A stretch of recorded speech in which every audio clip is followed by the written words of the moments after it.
Welcome back to the broadcast. Today we've got Chinese jokes for you. Okay, so basically, let's take a look. It's a short China joke. Why is there no Disneyland in China? The answer is because no one's tall enough to get on the rides. And the second question is, how does every Chinese joke start? By looking over your shoulder. And third question, what do you call a Chinese rapist? Raping you. And next question, what happens when a Mexican and a Chinaman make a baby? A car thief who can't actually drive is born. And a question, did you hear about the new American Express card they're issuing in Red China? And the answer is, you never leave home.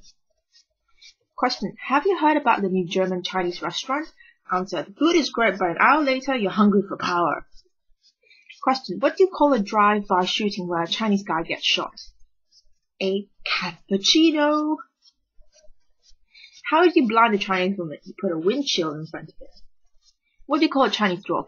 Tiny. What do you call a Chinese man with a camera? Filming. Did you hear about the winner of the Chinese beauty contest? Me neither. What do you call a dumb Chinese prostitute? One dumb ho. One dumb ho. What do you call an Asian receptionist? Typing. What do you get when you cross a Chinese and a Mexican man? A car thief who can't drive. Why wasn't Jesus born in China? He couldn't find 3 wise men or a virgin. How do you know if a Chinaman robbed your house?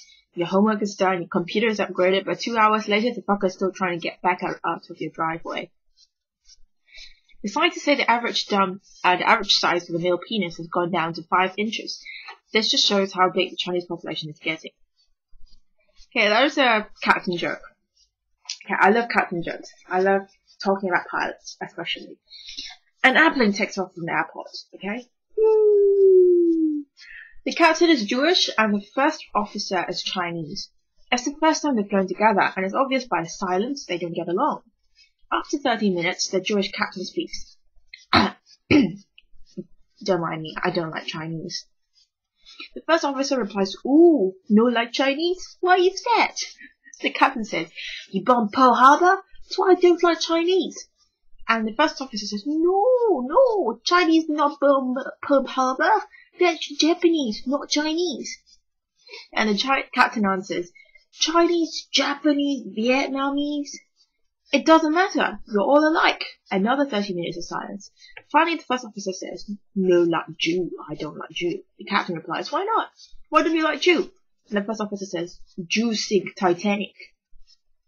The captain tries to correct him. No, the Jews didn't sink Titanic. It was an iceberg. The admiral replies, iceberg, Goldberg, Rosenberg, no matter, all the same.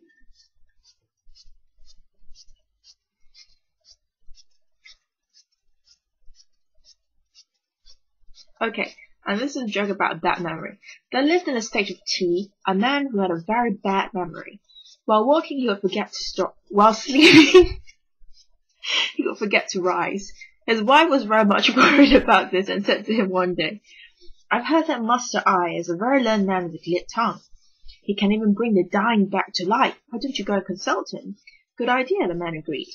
So he set out on a horseback, bow and arrow in hand. Before he had covered a distance of 30 li, he felt a call of nature. He dismounted, and after sticking the arrow into the ground and tying the horse to a tree, crouched down to relieve himself. This done, he stood up and, looking to the left, caught sight of the arrow. Wow, he cried, what a narrow escape! I wonder where that stray arrow came from. It nearly hit me. Then looking to the right, he saw the horse. Well, he said with joy, though I've been badly frightened, I am now rewarded with the windfall of a horse. Seizing the bridle of the horse, he was about to turn when he inadvertently stepped on his own excrement. Stamping his foot, he cried, damn, this pile of dog's dung has soiled my shoe. What a pity! Whipping his horse, he galloped in the wrong direction. Not long afterwards, he arrived home. Pacing up and down in front of his own house, he muttered to himself, what house is this? Can this be the residence of Master I? At this moment his wife saw him, guessing that his memory must have taken leave of him again. She let loose a torrent of abuse. Very much upset, the man complained, I've never seen you before in my life. Why hurt and insult me at me like that, lady?